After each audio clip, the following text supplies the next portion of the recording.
Welcome to the 9th annual One Earth Young Filmmakers Contest. I'm Sue Crothers, the founding director.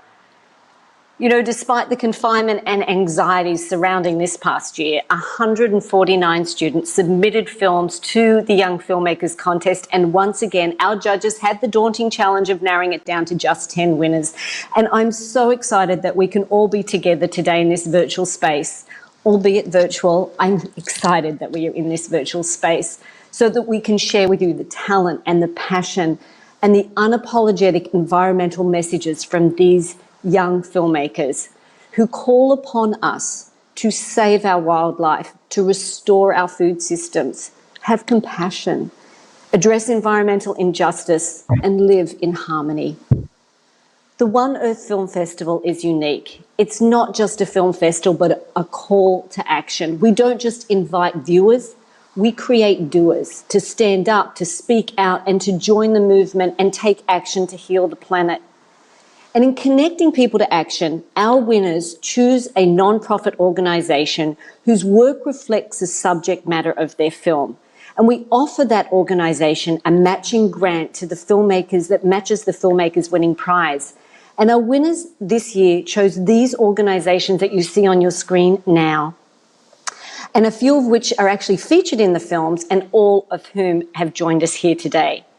And they will be introducing themselves in the chat throughout the event, so please feel free to connect with them, to ask them questions about their work, and we invite you to visit their websites and support them. For they, like you and the young filmmakers here today, are doers, working tirelessly to make a difference.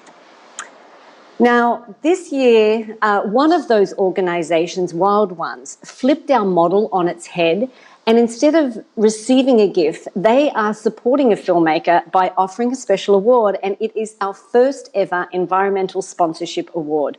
We are eternally grateful for their leadership, and we look forward to sharing the film with you today. Now, as we screen the films today and present the winners, the film winners with their awards, I invite you also to chat with these dynamic young people by using the chat box. Now, this platform is a little different, so you'll see the chat box at the bottom of your screen and not at the side like you would usually on Zoom. It'll be at the bottom of your screen. And so feel free to ask questions there of our filmmakers. And we really want to create a community space. So in that community space, share your thoughts and your ideas and your gratitude, and of course, ask any questions. And so with that, let's get started. I would like to begin with an introduction to our host this afternoon, Adam Joel. Adam is a past winner, an honourable mention winner for his 2019 film, Greenberger Challenge. You can view it on our website. I encourage you to do so. It is a great film. He is also the co-founder of Aggressively Compassionate, an impact-driven video production company. Hi, Adam. How are things? Hey, Sue. Everything's great. I'm so excited to be your host tonight.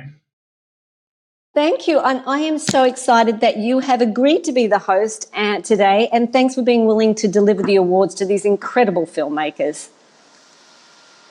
Am I supposed to deliver the awards? Yes. And don't forget, you need to shrink your carbon footprint. You ready to go? Yeah, shrink my carbon footprint, deliver the award. Yeah, I can do that. I gotta go. I gotta go. I've got to deliver these awards to the filmmakers and shrink my carbon footprint. I think I got an idea. It worked. I'm tiny. Now with my tiny carbon footprint, I can go deliver these awards to the filmmakers. Let's go. I'm on my way to Virginia to meet Mason and learn about his film, Never Too Small. Hey, Mason. Oh, hi. Congratulations. You just won the Young Filmmakers Contest elementary school prize level for your film, Never Too Small. Here's your award. Oh, thanks. I'm curious, what inspired the title of your film? So the title of my film, Never Too Small, is part of a Greta Thunberg quote that you're never too small to make a difference. So I want kids to know that they can make a difference. And I'm also very excited about the prize and the matching grant for the World Wildlife Fund. That's awesome. Thanks so much, Mason. I'm excited to show everyone your film. Let's go watch it now. Bye.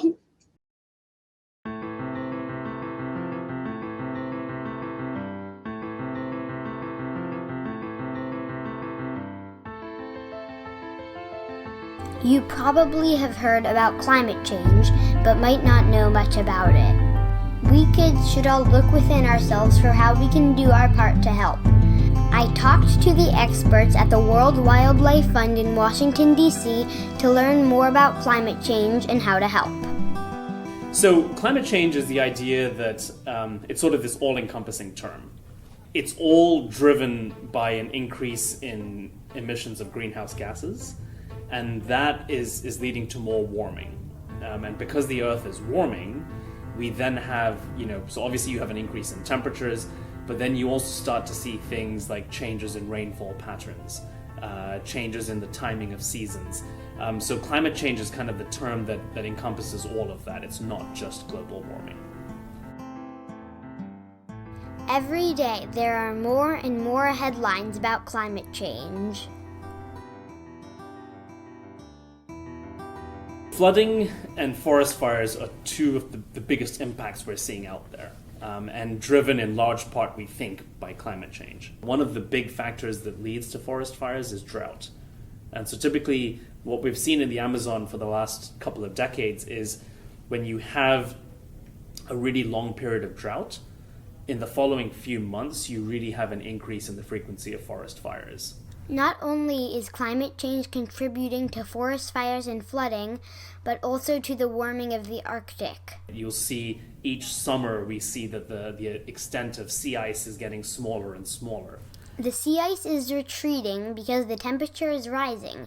The sea ice melts, revealing a darker ocean which keeps more heat in the atmosphere, increasing the temperature and melting more sea ice in a big feedback loop. The suggestions are that by 2040, there might not be any sea ice in the Arctic in the summer. Polar bears, which live around the Arctic, are especially impacted by climate change and need our help. I'm seeing more and more kids and the younger generation stepping up and taking action and calling for some sort of accountability from my generation, from older generations. And so I think if we weren't in a situation where things were so bad, kids wouldn't be stepping up as much. And so that is a really hopeful thing to see. Kids of all ages are joining annual climate marches around the world. So what are some other things that kids can do to help? I think there's a lot. I have so much hope for kids your age.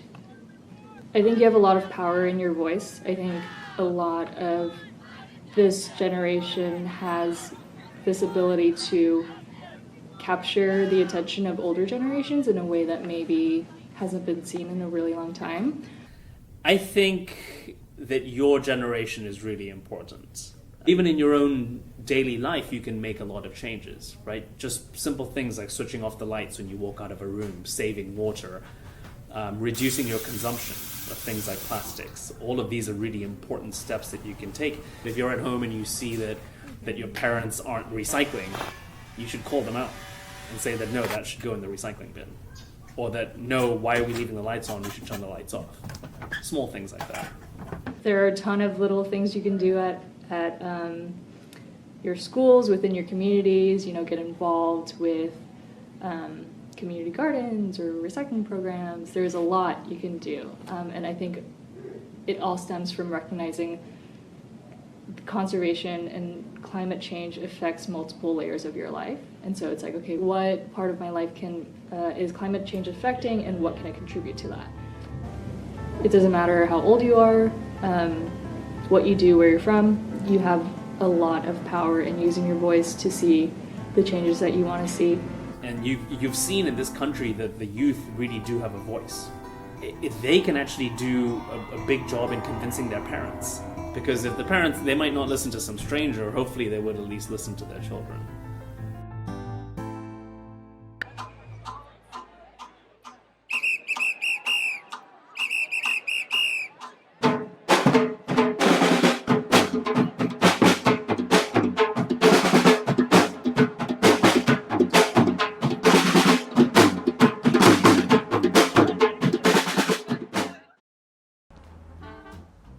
grader made that?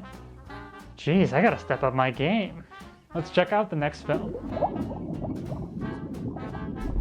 I'm on my way to meet Andy and learn about his film, A Turtle Tomorrow. Whoa! Hey Andy. Hey Adam. Congratulations! You won the middle school level for the Young Filmmakers contest. Here's your award. Thank you, thank you. Could you tell us a bit about what inspired you to make this film? I was actually inspired to make this sea turtle documentary when I was in Hawaii and actually snorkeled with a sea turtle. And so one of the rangers told me that the sea turtle was endangered. So then I decided that I wanted to protect sea turtles and become a sea turtle activist. That's amazing. All right, everybody, let's go ahead and watch A Turtle Tomorrow. Bye, thanks for watching.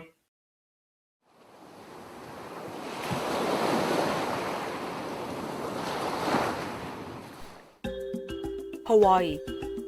Many things might come to mind when you hear the word. Beaches, hula dancing, delicious foods, just to name a few. But for me, I first think of this guy, a green Hawaiian sea turtle. I was lucky enough to encounter him while I was snorkeling. I was fascinated by this majestic creature. Swimming along with it, I couldn't believe that such an incredible creature, one of the Earth's last dinosaurs, is on the verge of extinction, mainly because of humans. Scientists estimate that over 6,000 sea turtles die each year because of unnatural human causes.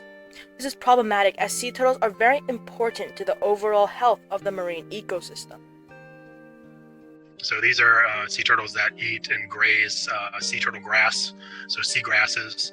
And that grazing, just like you mow your lawn to keep it healthy, and you want to keep those grass blades short because it increases production. Sea turtles act as basically lawnmowers or grazers, and they are grazing these seagrass beds and basically maintaining the health of these seagrass beds. The ever-dwindling population of turtles could create a very unbalanced ecosystem and throw all the other species dependent on these seagrass and coral reef habitats to also face consequences as well. Sea turtles face three main types of human threats: ocean pollution, light pollution, and bycatch. Starting with the first threat, ocean pollution. Scientists believe that each year, over 1 billion pounds of trash enter our oceans. That is the equivalent of over 80 billion plastic bags. They mainly eat jellyfish for their food, so a lot of plastic bags look like jellyfish. But a lot of turtles also get tangled in plastic and also other trash. So it's not just them eating the trash. If it's floating, they don't see it, they can get tangled in it. So pollution is a major issue. This pollution is very harmful to sea turtles as well as all other marine animals in the ocean. Next up is light pollution. Lighting is also a big issue for sea turtles. When they come up to nest, lights really distract them from nesting. Sometimes females don't even want to nest if they see a bright light, or it'll cause them to nest somewhere else. Scientists estimate that over 1 million sea turtle hatchlings die each year in Florida alone because of light pollution. This is crucial as it exacerbates the already dwindling sea turtle population. The third main threat that sea turtles face is bycatch in fisheries. A lot of times these fishermen, especially shrimp fishermen, catch turtles in these nets, and they don't have any way to escape so that they can breathe at the surface. All three of these human threats have contributed to 6,000 of all turtle deaths. This number will still continue to grow if we don't take any action. Fortunately, many people have. In that 25 years, there's been a huge move and an increase in awareness about sea turtles and sea turtle conservation. So things like the requirement of turtle excluder devices in nets, that has been a big step and certainly saved the Kemp's Ridley sea turtle from going extinct. All sea turtles in the United States are protected under the Endangered Species Act, so they're protected from being killed or harmed, unless you have a permit to do so. There's also a solution to light pollution as well. So switching to red LED lights has been a really good benefit because sea turtles don't see red as well. It doesn't seem to disturb them. And, and the ability to use LEDs, which is very low cost produce that really pure red light that doesn't disturb the turtles. With these fixtures and lights implemented, it helps the turtle population better recover, especially in the hatchlings. These efforts are only a small part at what can be done to help sea turtles. It only takes one caring person to stop this litter from ending up in the mouths of our beloved sea turtles. That person could definitely be you. Continuing our preservation efforts, our next generations will continue to be able to enjoy the balanced ecosystem of the ocean, and even perhaps see the same majestic sea turtle that I saw that inspired me, lingering in the depths of the ocean.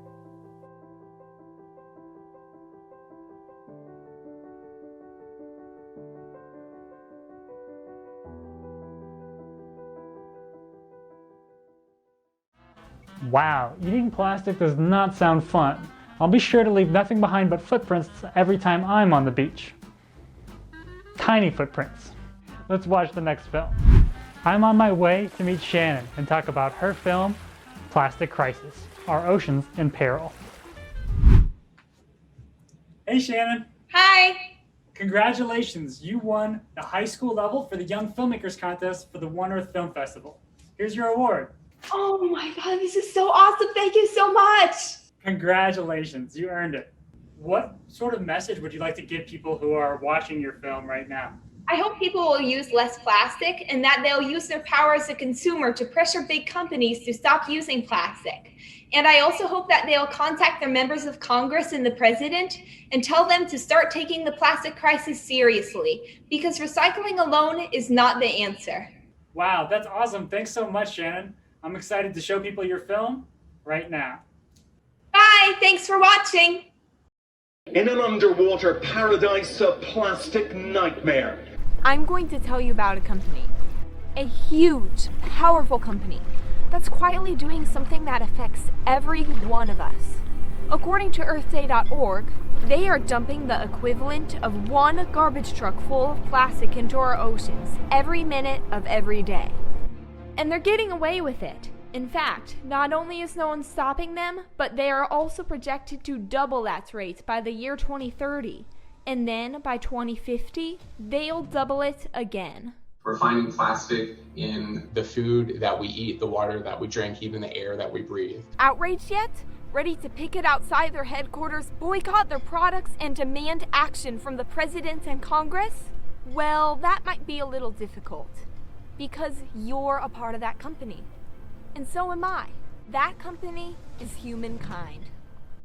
And together, we're dumping nearly 25 million tons of plastic into our oceans each year. Even though we diligently and proudly recycle what we can, only 9% has been recycled. That's a huge problem, because plastic takes up to 1,000 years to decompose. That's why we must challenge the President and Congress to address the catastrophic effects of plastic overproduction. The plastics industry paints a rosier picture. Since they were first developed, plastics have grown to make hospitals safer, surgeries less invasive, patient care more sterile, safer, effective, and affordable. Plastics have also made food last longer, improving health and safety to millions across the world. However, this year alone, 150 million tons of plastics will be produced that will be only used once.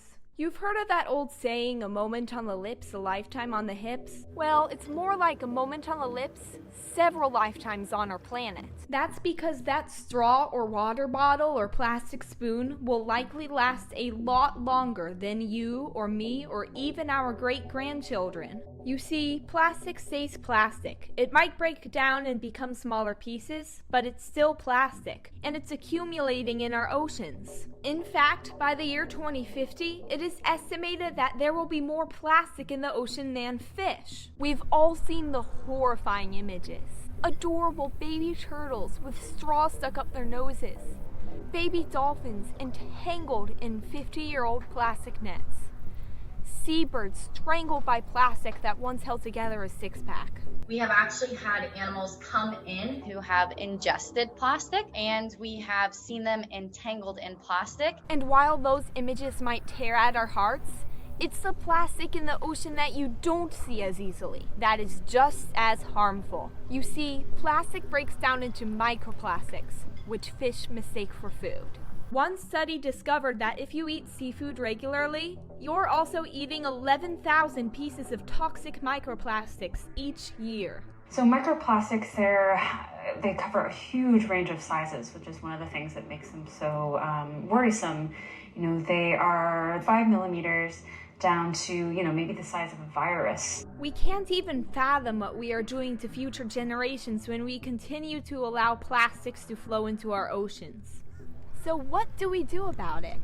And I like to say that every day should be America Recycles Day. Your first instinct might be to fill up your recycling bin, but when we're facing a problem this big, we need a much more drastic solution. We need to stop making plastics in the first place. We need legislation that can reduce the use of plastic.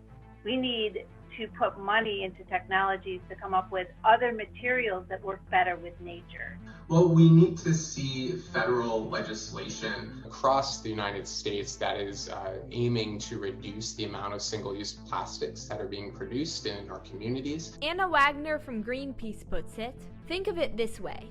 If your bathtub was overflowing, you wouldn't immediately reach for a mop.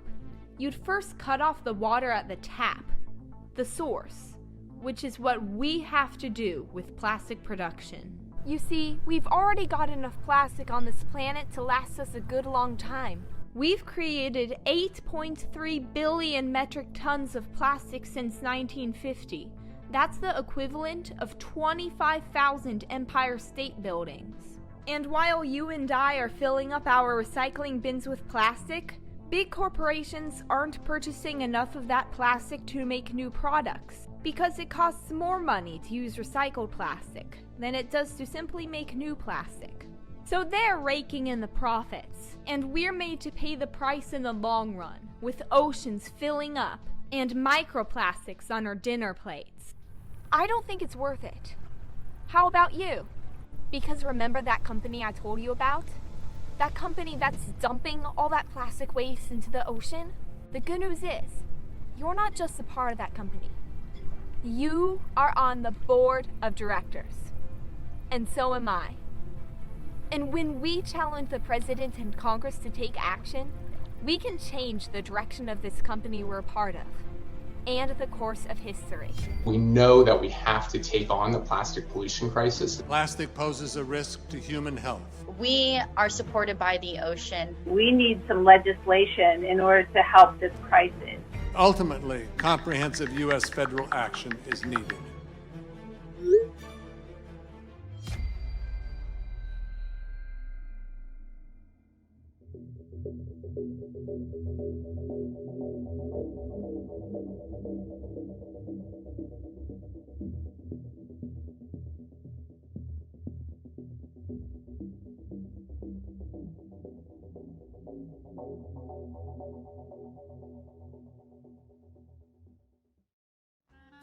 Thanks, Shannon. You make a great point. While shrinking our own carbon footprint is important, we also have to hold accountable these big corporations. Let's check out the next film.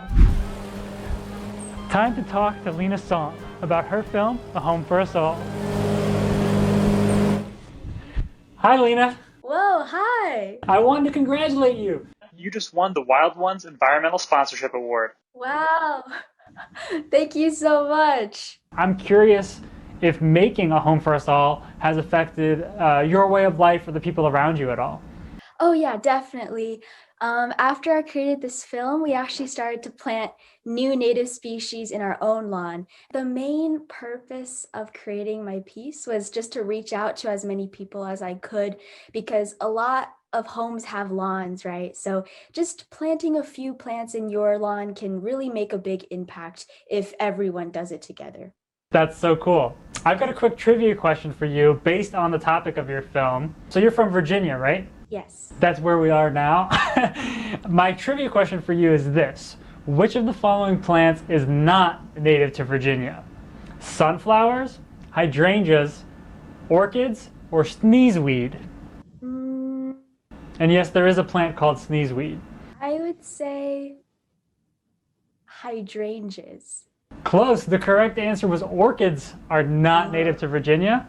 So sneezeweed, which is real, hydrangeas, and sunflowers are actually all native to Virginia and could join your garden. Cool. Well, thanks so much for what you've already taught me about native plants and the way we can have more natural lawns. And I'm excited to show everyone else your film, A Home for Us All. Bye.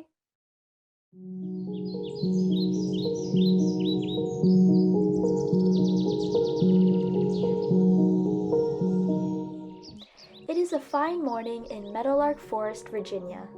Birds chirp amidst the trees, a family of deer canter around, rabbits scurry across the grass, and foxes stride among wild shrubs. This is their home, and this is their life. But one day, everything changes. A giant truck charges into the woods. Alarmed, the animals have no choice but to flee, and before long, every tree is reduced to a sad stump. The deer family has no choice but to run away, and the birds no longer chirp. The greatest threat to biodiversity is the loss of suitable habitat. Across America, woodlands are constantly converted to shopping centers, roads, and residential areas. Now, following the deforestation, the neighborhood of Springfield Lane is built and the animals have fled. However, the problems don't stop here. All the houses have lawns, useless fields of grass once prized as status symbols by European aristocracy. Now here's the issue. Every year across the country, lawns consume 3 trillion gallons of water a year, 200 million gallons of gas for all that mowing, and 70 million pounds of pesticides.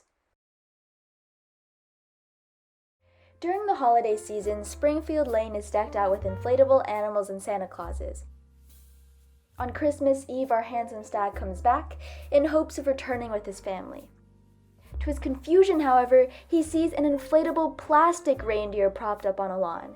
These decorations have replaced former animals and wildlife. Disappointed, he troops away. But thankfully, our story isn't over yet. After the winter holidays, one neighbor reads up on biodiversity and decides to redo their landscaping by adding native perennial plants to their lawn. They embrace these native plants that are best adapted to the area, and they see benefits to local wildlife. In addition, the other neighbors of Springfield Lane also begin to do the same. This results in a wildlife corridor, which is a green pathway that connects one patch of habitat to another, which allows species to move across wider areas despite human developments. Soon, the deer family returns, as well as the foxes, birds, and many other animals. A home for us can be a home for everyone, and adding native plants to your lawn can be the first step to saving the environment and wildlife around us.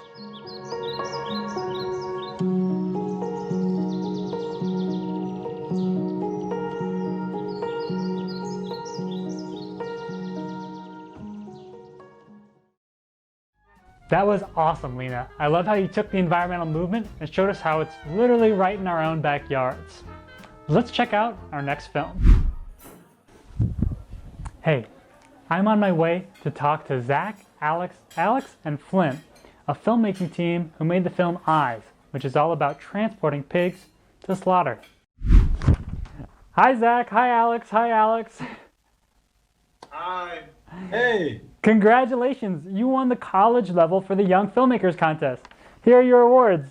Oh, what? Oh my God. This is awesome. Amazing. I'm so excited to talk to you about your film, Eyes. My mother, she moved with me to Los Angeles, and she's been vegan for about 4 years now. Once she moved here, she started getting involved with activism, and she told me about this event. It was a pig vigil right outside a slaughterhouse. And I went once without a camera or any crew or anything like that, just to experience it and take part in the event. And I was blown away. Everyone there was just so selfless and there for the pigs and for each other. You know, it's just really interesting to talk to all these people and witness all this like intense emotion, because all these people who love animals are connecting with these animals that everyone there knows is about to go into a slaughterhouse. So it was just crazy to be part of this like emotional, magical moment of like seeing these people who care so much trying to make a change, and I think we all feel honored that we were able to make a film about it.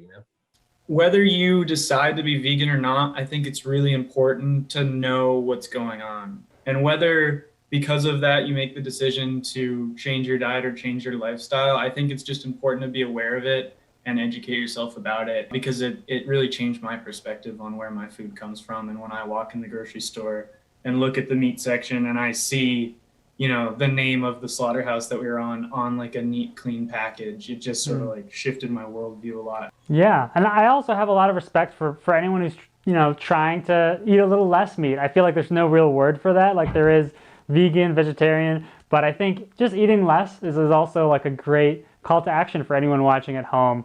One thing we have is a quick trivia question inspired by the topic of your film, if you're ready. True or false? Are pigs capable of playing video games? This is true. It is true. Pigs can play treat-rewarded video games. And I would love to play that too, because my video games don't give me treats. Thanks so much for talking with me. I'm excited to show everyone your film, Eyes. Bye. Thank you for having us. Thank you, guys. Bye. Quick warning, while this film is really beautiful, it's a little hard to watch. Just a heads up for our younger audience members. Let's check it out. Obviously, the way in which everybody, what's going on here is very complicated. And what's strange is they're all minutes away from being slaughtered. And as odd as this might sound, dying is the most merciful thing they'll ever experience.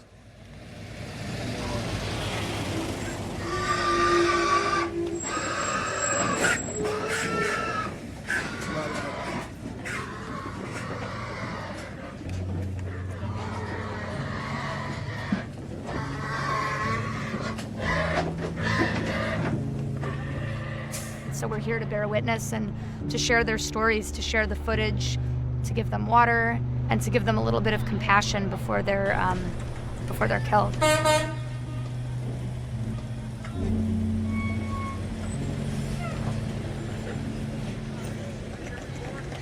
Thank you so much, Officer Paul. We appreciate you. So everyone, please listen to Officer Paul and keep each other safe out here, because we don't want anybody to get hurt. Where we have a working relationship with the police department, because we're not here, causing problems, yelling and screaming and making their job difficult. They said, well, we'll work with you. We'll come out here, we'll make sure the trucks stop. You guys can have 2 minutes. And we created this wonderful relationship that we have. We only get about 2 minutes for each truck, and I've talked to people that are like, vigils aren't worth it. You get 2 minutes with a truck, and it's a lot of effort. It's emotionally taxing, and you're not going to end animal agriculture at a vigil, which is true, we're not.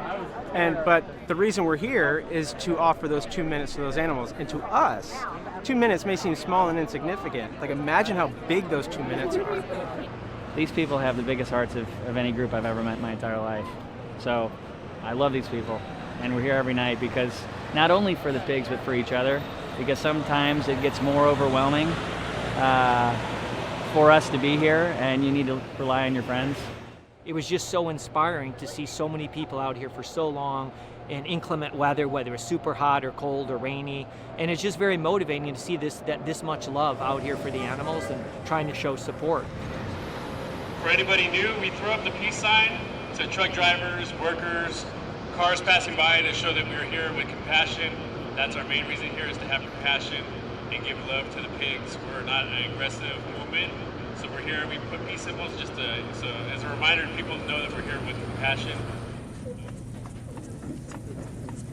You can see the video, but it's so much different to come out here and actually be face to face with one of these creatures. And it really, you make a connection with these animals when you're in person.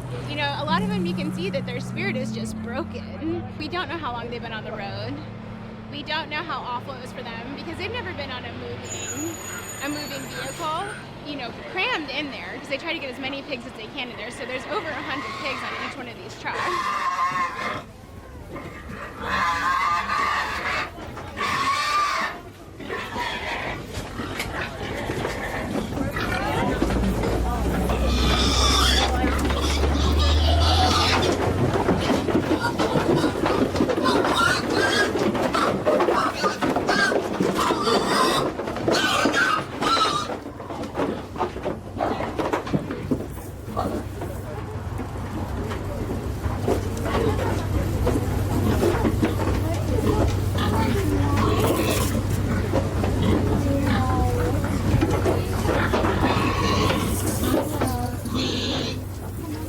About the propensity for their range of emotions and their propensity to feel pain as well is exactly the same as ours, and how we can inflict that on another species is actually beyond me.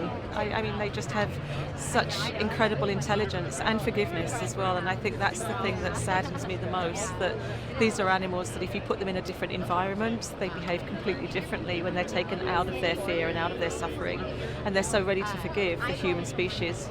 Again, I think it's just a question of us honouring these animals and saying sorry to them at the time, and just hoping that little by little our actions can make a big difference.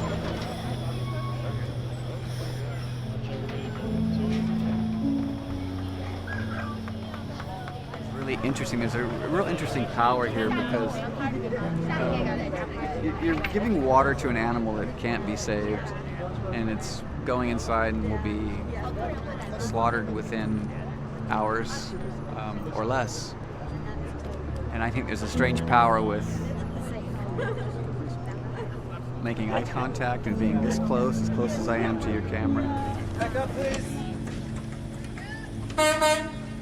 Please back up. These vigils are not easy, they're not pleasant, they're not clean.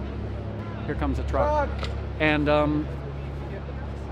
so the people who come here are brave. Like, this is commitment, you know. And there's one of the best things that comes from these vigils is the way the community is galvanized around it. Excellent. Thank you so much for your time. I really appreciate it.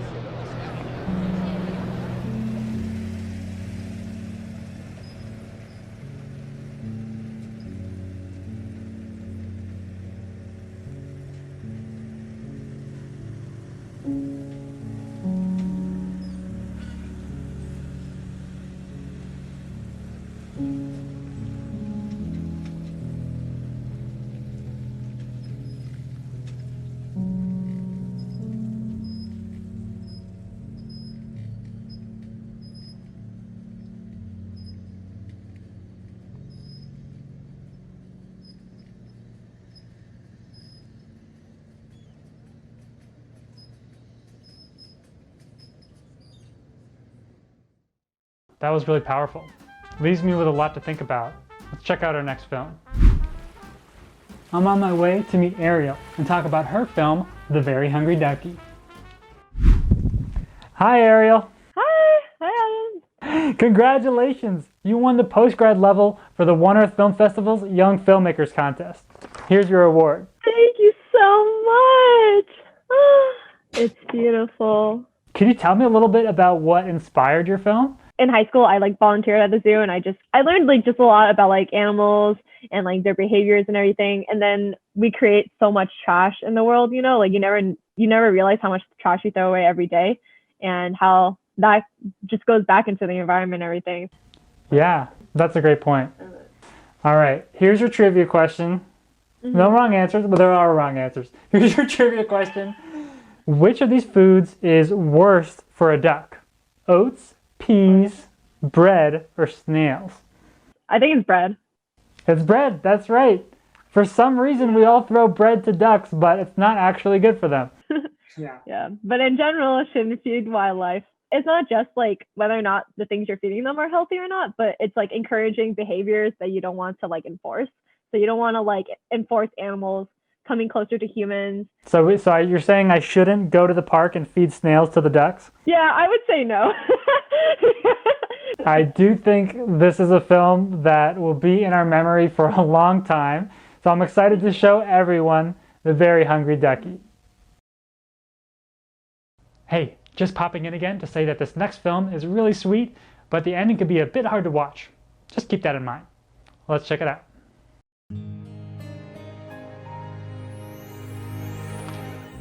Ducky loves eating anything and everything.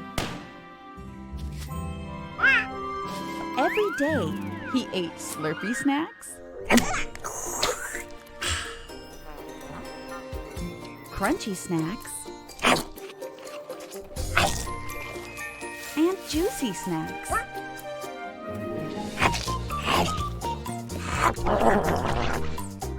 But today, he ate something new.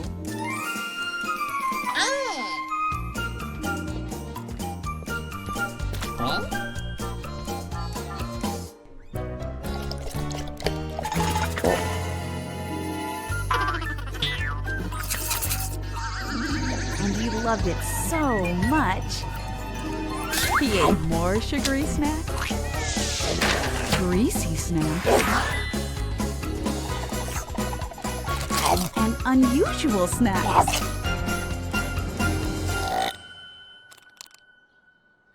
He ate shiny snacks, colorful snacks,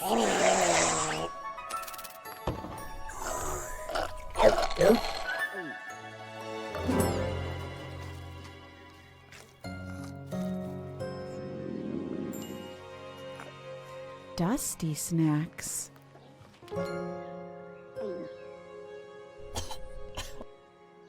and weird floating snacks. And after that day, Ducky never ate again.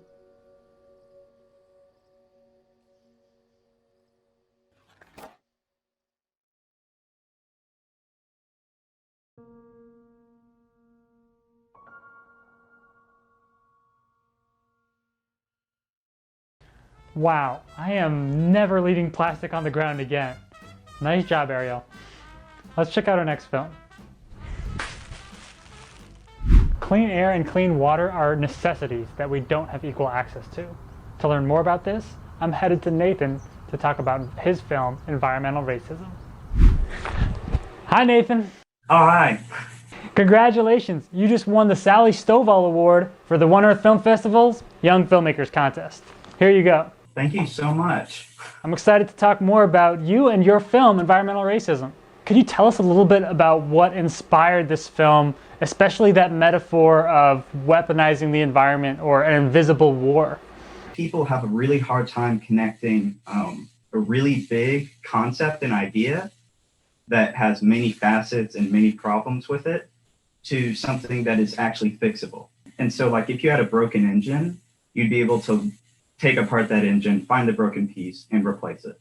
But with something that's a problem, like environmental racism, or anything that's a concept of a much larger problem, you can't just find that broken gasket or spark plug or piece or whatever and replace it. It's a lot more complicated than that. By making it something physical and have an automatic message to where when you see a gun, you know exactly what a gun means, it means assault, attack, things like that. You can immediately understand that environmental racism is an attack and it is a problem and not just a big concept. Yeah, I mean, you inspired me to look up environmental racism in my own hometown of Chicago. So hopefully folks watching at home can look up to see if environmental racism is happening in ways near them that they don't even realize. Exactly. So yeah, I appreciate that call to action and that call to open our eyes a little bit more. In its ideal form, an environmental film like this is a conversation starter, and it's really just the beginning. So hopefully everyone who's going to watch your film right now will be able to start their own conversations with friends and family about environmental racism and the questions you raise. Thanks so much, Nathan. Let's go ahead and watch your film. Hi, thanks for watching.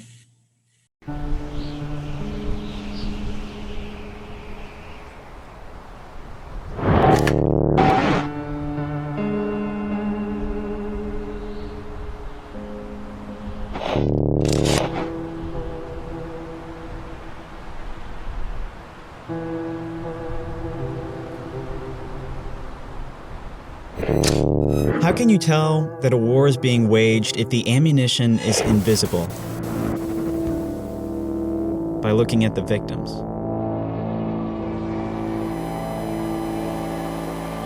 Over time, the weapons used for the oppression of minorities have become so fine-tuned and silent that we can look directly at them without knowing that they're even weapons at all. Today's modern weapon is the environment. Even the water coming out of your pipes can be easily weaponized. In Flint, Michigan, a community with a majority African American population, the water coming out of their taps was poisoned with lead. This 5-year catastrophe started when the governor switched the main source of water from Detroit to the local river. But water isn't the only thing that can be weaponized. This stretch of river in Louisiana is almost entirely bordered by towns where African Americans make up the large majority of the population. The EPA says that some towns here are 700 times more likely to get cancer, which leads to the name Cancer Alley. Why?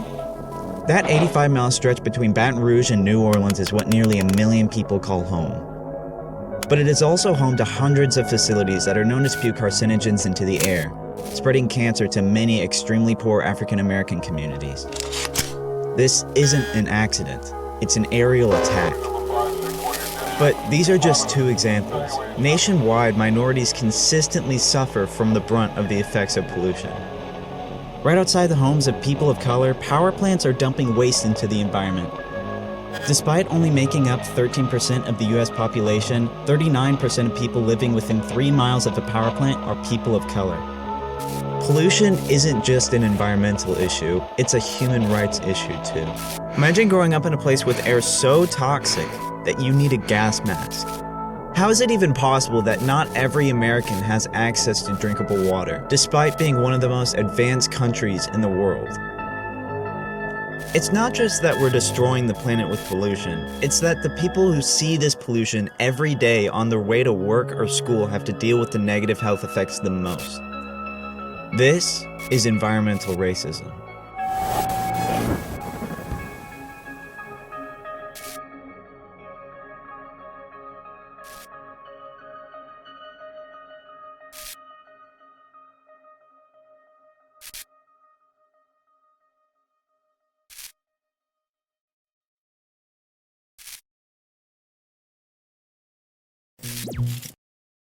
Wow, that was a really powerful film. It left me wanting to learn even more, and fortunately, our next film is all about environmental justice.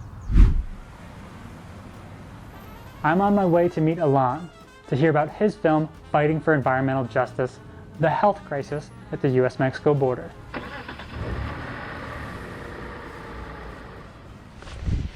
Hey Alon! Hi.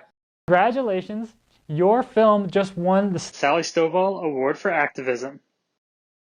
Wow, that's incredible. Thank you. It means a lot. Alon, can you tell us a little bit more about what inspired your film? The main purpose of this was just to bring awareness to anyone who watches it. You know, hopefully it gets distributed through high schools. For me, the next step would be to bring this issue to maybe even the eyes of congressmen in California. That would be very, very huge step. If it brings awareness, it would do a lot to mobilize the community to actually do something about the issue. Wow, yeah, that's awesome. That's really great you're focused not just on what's in the film, but also who sees it. That's really important. I'm really excited to show everyone your film, Fighting for Environmental Justice, the health crisis at the US-Mexico border. So let's go ahead and take a look. Bye, thanks for watching.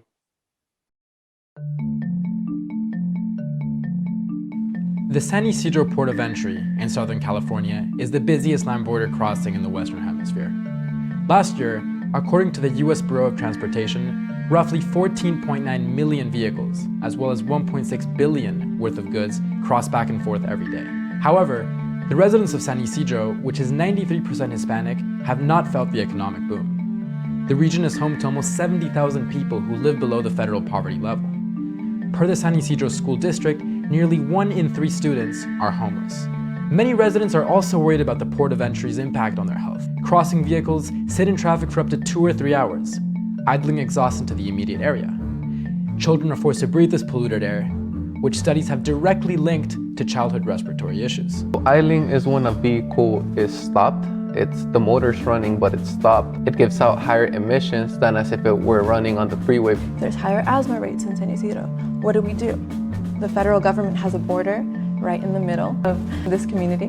Last year, a major expansion of the crossing was finally completed, which will increase vehicle traffic at an estimated 87% by 2030. So since the border expansion plan actually came out back in the mid-2000s, the community had a lot of concern of what it would bring to San Ysidro. air pollution-wise, traffic-wise, different impacts. The federal government claims the expansion will present no negative health and safety risks to children. But despite this, residents are not convinced. For example, Miguel Cornejo, a local farm owner, can attest to the visible impact of air pollution. The visual evidence points towards a clear case of environmental injustice towards the residents of San Ysidro. We're involved in projects in Tijuana that have air monitoring projects, and then also in San Ysidro thinking about how the air quality is really, really horrible here, and we're in the top 25 census tracts for the state of California. Taking matters into their own hands, Casa Familiar recently obtained funding from Cali, PA to conduct their own air pollution study. Casa Familiar was one of the few key players in the room discussing environmental justice issues and bringing those to the table in general. Those weren't on the mind of people who were in the Department of Homeland Security. For now, Casa Familiar is focused on taking steps to mitigate the environmental damage on the community. This is the best moment now to act. So then you start installing, for example, this is like a dream, but like you start installing air quality and filtration systems in the schools so the kids don't have poor indoor air quality.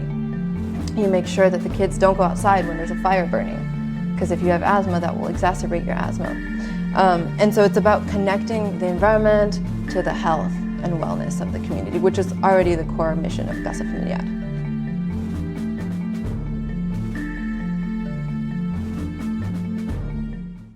Wow, that was really eye-opening.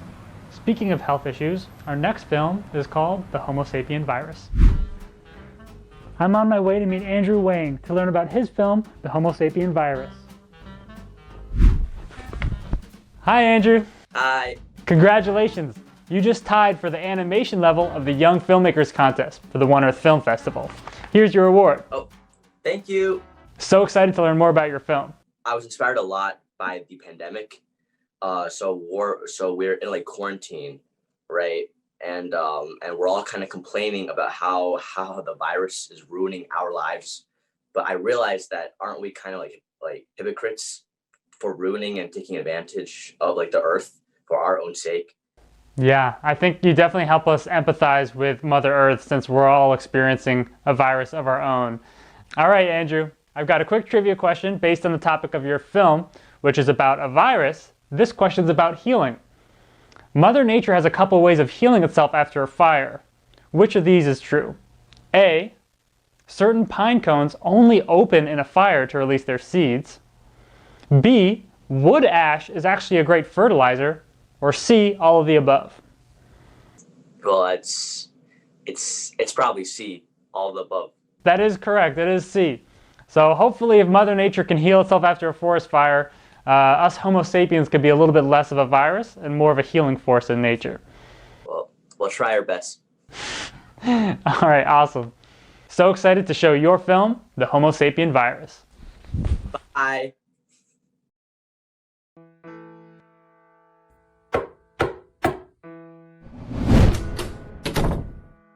Sorry to keep you waiting. We have some bad news.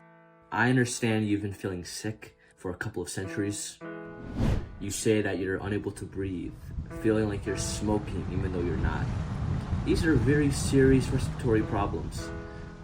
And also, the constant hair loss you say, it says you're only 4.5 billion years old. That's pretty young to bald so much at such a severe level. And the worst thing you say is that never-ending fever. This is dangerous. Your temperature is very high and you're still warming at a really, really fast rate. You're deteriorating very quickly and your life is in jeopardy right now. But unfortunately, there's just nothing we can do about it. From what we can see, we're very sure that you have contracted the deadly Homo sapien virus. There's really no way to treat it. The only way this disease can stop is by some miracle the virus itself decides to spare you. If it doesn't, you won't have long left. I am just so sorry. I know how hard this must be for you right now to take in. So I'm gonna leave you here for a bit to just let you process it. And just call me when you're ready so we can start preparing for when you know.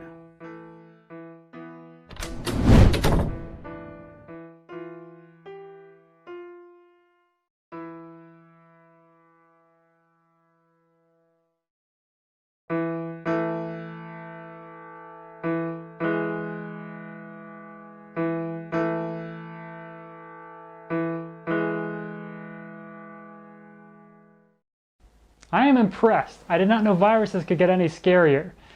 But the good news is there's a lot of ways we can heal this Earth together. Hey, we're on our way to meet Jessica Bukowski to talk about her film, Rescuing Our Reefs.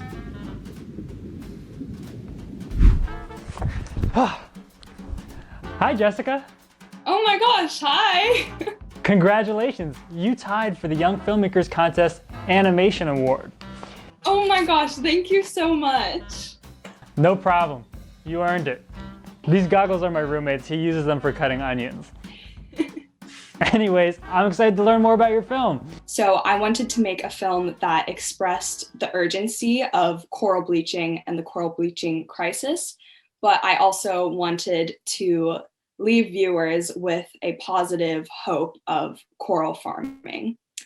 And I hope that whoever sees this will feel more inspired to live a more conscious and eco-friendly life in whatever ways they can. Has making this film about coral reefs affected the way you live your life? Yes, one thing I've really been trying to do is use reef-safe sunscreen, and I also really encourage my friends and family to also use reef-safe sunscreen because it's a very easy way that you can help out coral reefs. I wish I could try some. Here.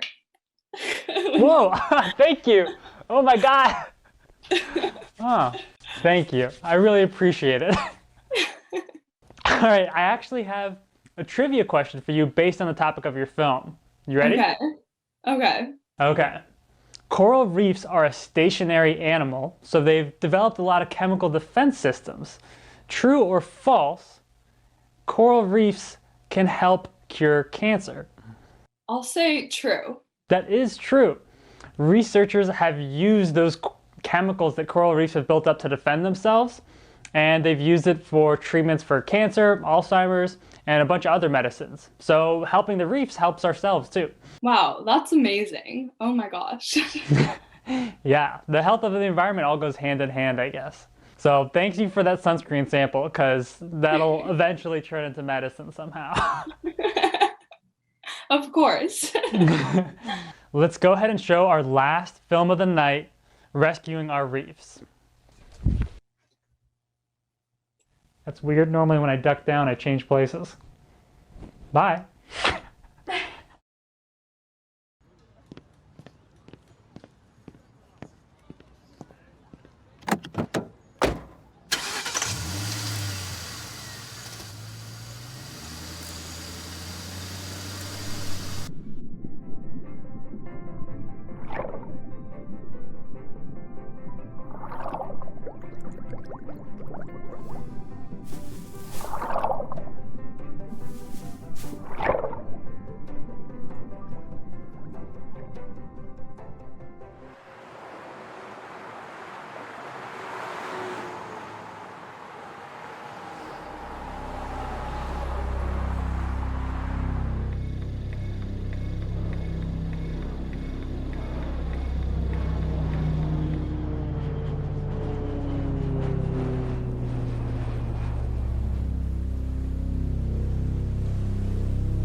Amazing, that's our show, folks. I learned a lot today, but more than anything, I learned our young people are working really hard for the environment, and they could use some of our help to make things happen. Well, I better take me and my tiny carbon footprint back to Chicago. See ya.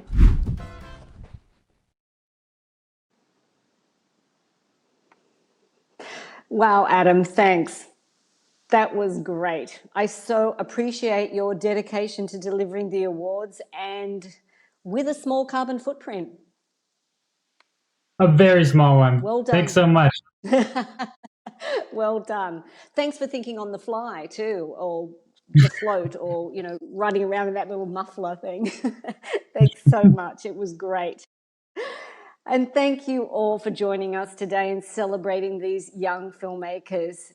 It becomes more difficult each year for us to narrow it down to just 9 or 10 winners. And each year the quality becomes higher and the topics more sophisticated and the choice for winners more challenging. And so I want to take a moment to thank our amazing jury of 22 judges, many of who have joined us here today and who volunteer their time and their talents to us. And we are eternally grateful. I would also like to thank a very special person who is extremely an integral part of the One Earth Young Filmmakers contest. And all of the filmmakers know her, and many of them have received emails from her over the last month or so.